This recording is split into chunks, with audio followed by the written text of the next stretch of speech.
주지아 성도 창세기 41장.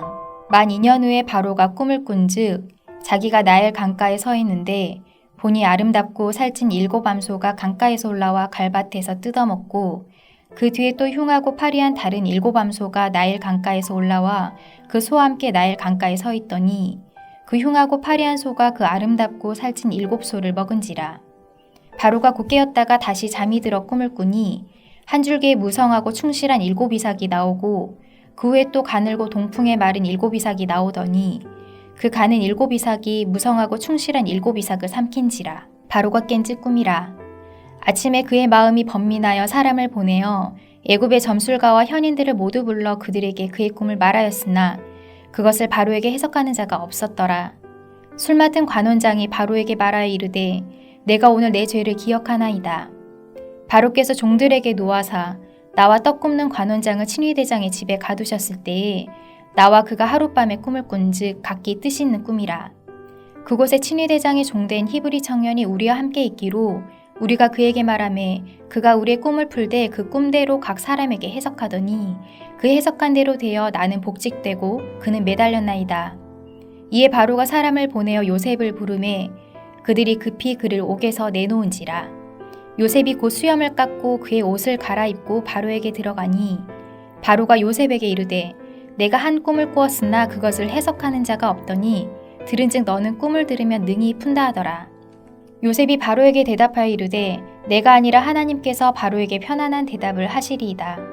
바로가 요셉에게 이르되 내가 꿈에 나일 강가에 서서 보니 살찌고 아름다운 7암소가 나일 강가에 올라와 갈밭에서 뜯어먹고 그 뒤에 또 약하고 심히 흉하고 파리한 7암소가 올라오니 그같이 흉한 것들은 애굽 땅에서 내가 아직 보지 못한 것이라.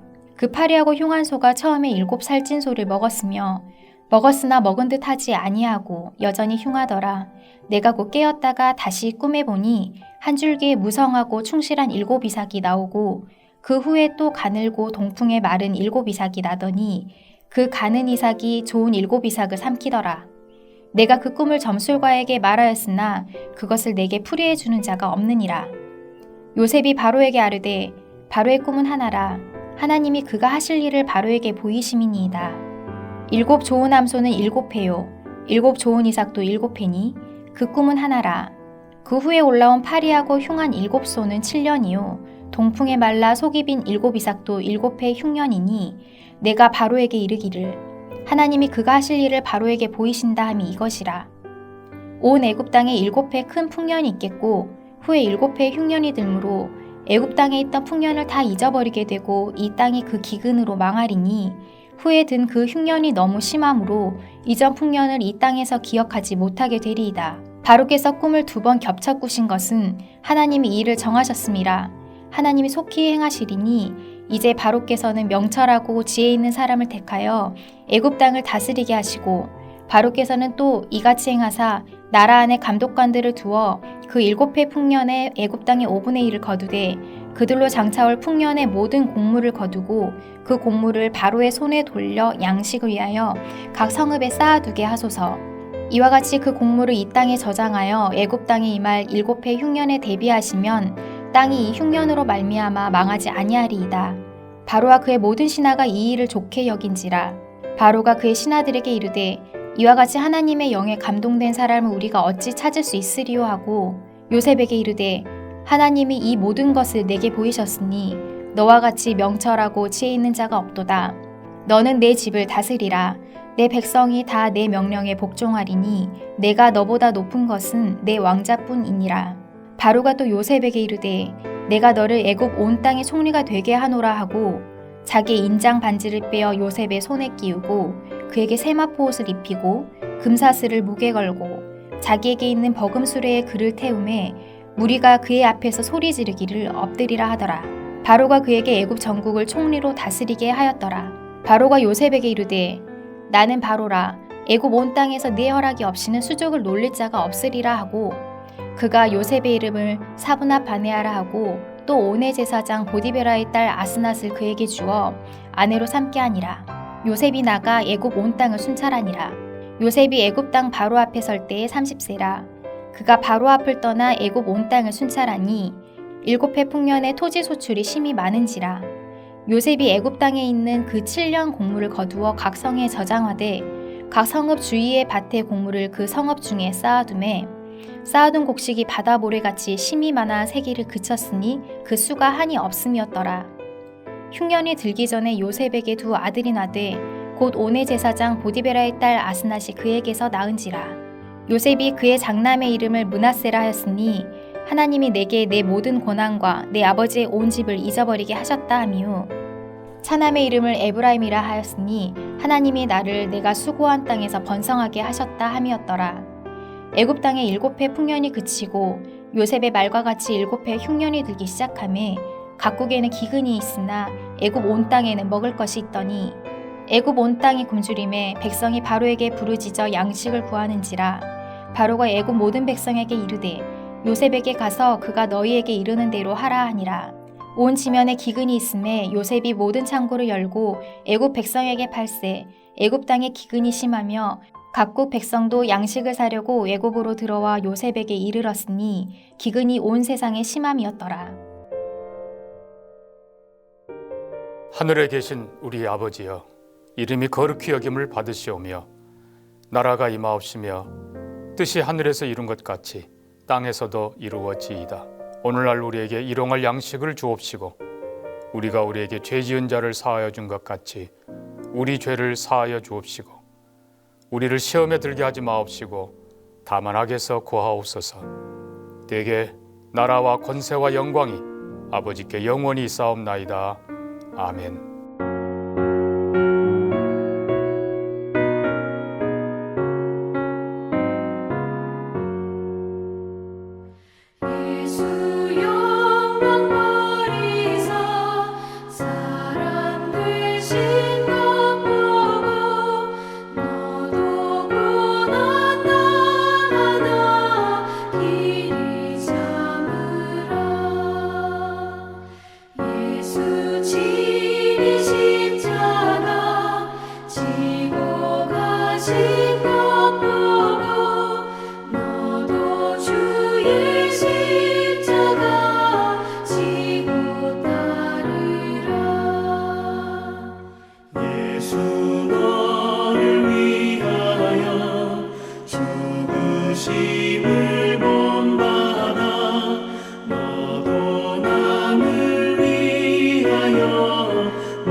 오늘 함께 나눌 하나님의 말씀은 누가복음 24장 36절부터 53절 말씀 가운데 44절부터 49절까지의 말씀을 보겠습니다. 또 이르시되 내가 너희와 함께 있을 때에 너희에게 말한 바 곧 모세의 율법과 선지자의 글과 시편에 나를 가리켜 기록된 모든 것이 이루어져야 하리라 한 말이 이것이라 하시고 이에 그들의 마음을 열어 성경을 깨닫게 하시고 또 이르시되 이같이 그리스도가 고난을 받고 제3일에 죽은 자 가운데서 살아날 것과 또 그의 이름으로 죄사함을 받게 하는 회개가 예루살렘에서 시작하여 모든 족속에게 전파될 것이 기록되었으니 너희는 이 모든 일의 증인이라. 볼지어다 내가 내 아버지께서 약속하신 것을 너희에게 보내리니 너희는 위로부터 능력으로 입혀질 때까지 이 성에 머물라 하시니라. 아멘. 오늘도 성령께서 주시는 힘과 능력으로 또 부활의 증인으로 살아가는 은혜가 있기를 축복합니다. 우리는 예수님의 부활을 단지 과거의 한 역사의 사건으로만 생각할 때가 많습니다. 하지만 성경의 역사는 예수님의 십자가 부활 이후에 더욱 그 복음의 능력이 놀랍도록 펼쳐지죠. 그리고 예수님의 부활은 여전히 우리와 함께 지금도 동일하게 생생하게 능력으로 역사하고 계십니다. 누가복음의 마지막을 우리가 살펴보고 있는데요. 예수님의 부활을 통해서 제자들의 삶이 어떻게 바뀌었고 또 어떻게 교회가 시작되었는가를 보여주고 계십니다. 특히 오늘 본문은 어제 살핀 이 엠마오로 가는 두 제자들을 만나신 사건에 이어집니다. 11명의 제자들에게 부활하신 예수님께서 나타나셨고 또 말씀으로 확증해 주시고 또 귀한 사명을 맡겨주신 일을 기록하고 있습니다. 누가가 기록한 이 누가복음의 마지막 부분은 참으로 벅찬 기대감으로 이렇게 마무리가 됩니다. 예수님의 부활이 어떻게 제자들의 믿음을 일으키고 또 그들을 증인으로 세워가시는지 또 부활의 기쁨, 예수님의 축복, 제자들의 찬송과 기도로 마무리가 되면서 이 누가복음에 이은 이제 사도행전의 역동적인 이 복음의 역사의 장으로 자연스럽게 우리를 데려다 주죠. 흥미로운 것은 오늘 이 본문 말씀을 보면 적극적으로 제자들을 찾아가시고 또 부활을 확증해 주시는 예수님의 모습이 강조되고 있다는 점입니다. 제자들의 확신과 어떤 심리적인 변화보다 더 오히려 부지런히 다가오시고 또 가르쳐 주시고 또 축복하시면서 파송하시는 이 예수님의 수고가 눈에 띄죠. 이러한 예수님의 모습을 우리가 본문 속에서 살피는 가운데 우리에게 다가오시고 일하시는 예수님을 만나고 또 맡겨진 사명 깊이 되새기는 복된 시간이 될 수 있기를 간절히 바랍니다. 먼저 우리가 다 읽지는 않았지만 36절부터 시작된 이 말씀을 보면 먼저 예수님께서 이 11명의 제자들에게 찾아오십니다. 그리고 제자들에게 이렇게 말씀하시죠. 너희에게 평강이 있을지어다. 요한복음 20장에서 병행되는 장면을 생각해 보면 제자들은 유대인들 때문에 두려워서 문을 닫고 모여 있었습니다. 그때 예수님께서 제자들 가운데 나타나시죠. 아직까지도 여전히 예수님의 부활을 믿지 못하는 제자들이었습니다. 그런데 그들 가운데서 예수님은 친히 서셔서 너희에게 평강이 있을지어다 하고 인사를 나누십니다. 제자들은 실패와 두려움 또 불확신과 의심 속에 마음이 복잡했습니다. 그러나 이런 제자들에게 예수님이 가장 먼저 전해주신 말씀은 다름이 아닌 평강이었습니다. 예수님이 말씀해 주신 이 평강은 그저 세상이 주는 일시적인 평강이 아닙니다. 마음의 위로가 아닙니다. 예수님의 십자가 구원을 통해 주시는 평안, 하나님 안에서 누리는 온전한 이 평안을 말씀하는 것이죠. 요한복음 15장 27절에 예수님께서 이렇게 말씀하지 않으십니까? 평안을 너희에게 끼치노니 곧 나의 평안을 너희에게 주노라. 내가 너희에게 주는 것은 세상이 주는 것과 같지 아니하다. 너희는 마음에 근심하지도 말고 두려워하지도 말라라고 말씀하십니다. 주님 주시는 이 평강이 우리에게 있기를 간절히 바랍니다. 예수님은 부활을 믿지 못하고 또 확신하지 못하는 이러한 제자들에게 못 박히셨던 손과 발을 보여주십니다. 제자들은 예수님의 부활이 한편으로는 또 너무나도 기뻤지만 또 한편으로는 너무나도 놀란 나머지 도무지 믿을 수가 없었습니다. 그때 예수님께서는 먹을 것을 달라고 하시고 구운 생선을 잡수십니다. 제자들 눈앞에 서신 이 예수님께서 그저 환상이 아니라 실제 부활의 몸을 입고 나타나셔서 제자들 앞에 계심 친히 보여주신 사건입니다. 예수님은 제자들을 꾸짖지 않으셨습니다. 부활의 확신을 심어주시기 위해 다가오셨습니다. 그들 가운데 오셨고 또 오히려 평강의 인사를 건네고 계십니다. 여러분 혹시라도 우리의 모습 가운데 이러한 확신 없이 신앙생활을 유지하고 계시는 성도님들이 있습니까? 또는 그런 불확실함이나 또 두려움 때문에 기도도 막히고 또 말씀도 멀게만 느껴지시는 경우가 있지는 않으십니까? 주님은 오늘도 먼저 우리에게 찾아오십니다. 평강의 주님께서 제자들에게 먼저 찾아오신 것처럼 예수님께서 우리에게 다가와 주십니다. 주님의 다가오심에 우리의 마음의 문을 여시기 바랍니다. 구원의 예수님, 이 부활의 예수님께서 우리에게 주시기 원하시는 것은 바로 하나님만이 주실 수 있는 평강입니다. 예수님 안에서 이 평안을 누리는 복된 성도들 될 수 있기를 주님의 이름으로 간절히 바랍니다. 둘째로 예수님은 단지 부활하셨다는 사실을 말하시는 데서 그치지 않으셨습니다. 말씀으로 그 부활이 어떤 의미가 담겨 있는지를 구체적으로 제자들에게 말씀해 주시죠. 본문 44절 이하에 이어지는 말씀을 보면 이렇게 기록되어 있습니다. 내가 너희와 함께 있을 때에 너희에게 말한 바 곧 모세의 율법과 선지자의 글과 시편에 나를 가리켜 기록된 모든 것이 이루어져야 하리라 한 말이 이것이라 하시고 이에 그들의 마음을 열어 성경을 깨닫게 하셨다. 그런데 오늘 말씀을 보면 제자들에게 말씀하신 이 구약의 메시아 예언의 사건들이 이미 예수님과 제자들이 함께 있었을 때에 하셨던 말씀이었다는 것이죠. 예수님은 이미 수차례 제자들과 있을 때에 예수님의 고난뿐 아니라 부활까지도 예고하셨습니다. 하지만 제자들은 그때 이 말씀이 무엇을 말씀하시는지 전혀 이해하지 못했던 것이죠. 과거에 들었지만 깨닫지 못했던 말씀, 예수님의 부활을 사건을 보고서도 다 연결되지 않는 그런 말씀이었습니다. 그러나 예수님께서 이들의 마음을 열어주시자 비로소 성경이 무엇을 말씀하시는지 그 말씀이 바로 예수님의 부활을 가리키는 것이었구나 깨닫게 된 것입니다. 하나님의 말씀을 깨닫고 믿음으로 나아가는 데는 반드시 성령께서 우리에게 말씀을 조명해 주시는 은혜가 필요합니다. 지적인 암도 중요하지만 늘 성령의 도우심과 깨닫게 하시는 이 은혜 안에서 말씀을 깊이 경험하는 은혜가 있기를 바랍니다.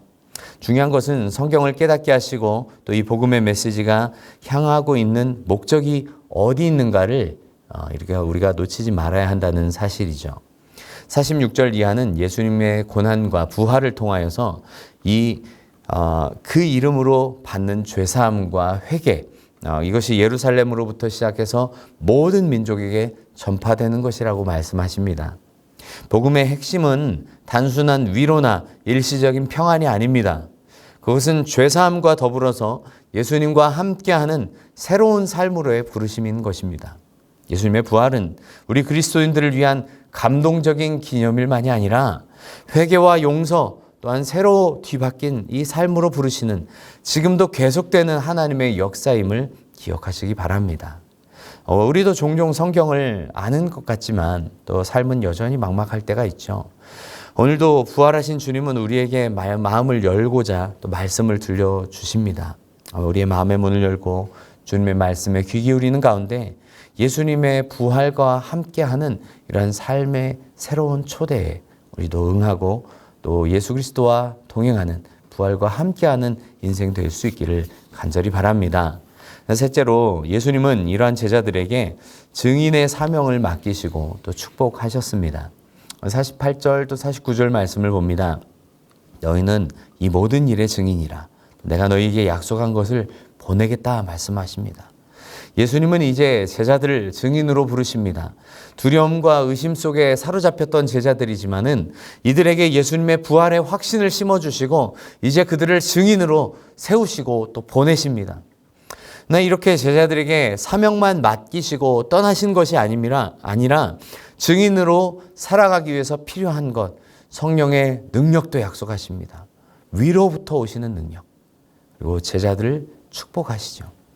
누가복음을 보면 다른 복음서들과는 달리 예수님의 파송 장면이 참 독특합니다.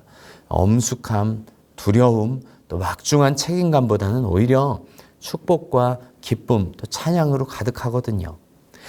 제자들은 이제 예수님께서 약속하신 이 성령의 능력을 믿고 힘있게 복음을 증언하는 또 증인이 됩니다.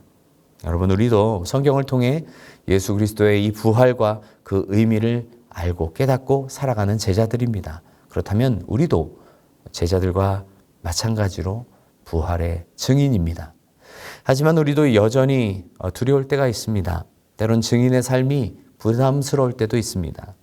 그러나 부활하신 주님은 우리를 결코 내버려 두시는 분이 아니십니다. 우리를 먼저 축복하시고 성령으로 감당할 힘을 허락해 주십니다.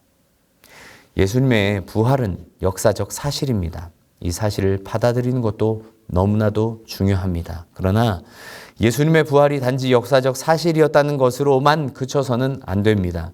예수님은 확신 없는 제자들에게 평강으로 찾아오셨습니다. 말씀으로 깨닫게 하셨습니다. 제자들을 축복하시고 사명을 감당하도록 능력을 주셨습니다. 오늘도 이 부활하신 주님께서 우리 가운데 찾아오십니다. 평강으로 말씀으로, 축복으로, 능력으로, 그리고 말씀하십니다. 너희는 이 모든 일에 증인이라. 이 능력을 힘입어서 복음의 증인된 삶을 잘 감당하는 우리 모두가 될 수 있기를 주님의 이름으로 간절히 바랍니다. 이 부활의 능력과 이 은혜가 과거 사실에만 머무르지 않고 예수 그리스도 안에 거하는 우리를 통해서 계속돼서 진행되고 또 우리의 삶을 내어드리는 아름다운 헌신과 또 은혜와 축복이 있기를 주님의 이름으로 간절히 바랍니다. 함께 기도하겠습니다. 하나님 아버지, 은혜를 감사합니다. 예수님은 부활하셨지만 여전히 믿지 못하고 두려움과 염려와 걱정에 사로잡혀 있는 제자들에게 찾아오셔서 평안의 복음을 선포하시고 말씀을 열어 깨닫게 하시고 또 예수님의 부활을 확증시키셨던 모습을 성경을 통하여서 들여다보게 하심을 감사합니다. 여전히 우리 가운데 역사하시며 부활의 능력과 확신과 소망 가운데 일하시는 성령의 능력 안에서 우리도 예수 그리스도로부터 부름받은 이 복음의 증인으로서 부활의 증인으로서의 삶을 잘 감당하며 살아갈 수 있도록 인도해 주시옵소서. 성령의 능력을 더하여 주시고 또 확신과 또 하나님을 향한 아름다운 헌신과 다짐 속에 또 우리로 이 주님께서 맡겨주신 귀한 사명 잘 감당하는 은혜가 있게 하여 주시옵소서. 하나님 아버지, 이 부활이 단지 과거 역사적 사실로만 그치지 않게 하여 주시고 내 안에서 생생하게 살아 역사하시는 지금 현재의 부활이 되게 하여 주시옵소서. 부활의 능력과 소망 되신 예수 그리스도의 이름으로 간절히 기도드리옵나이다. 아멘.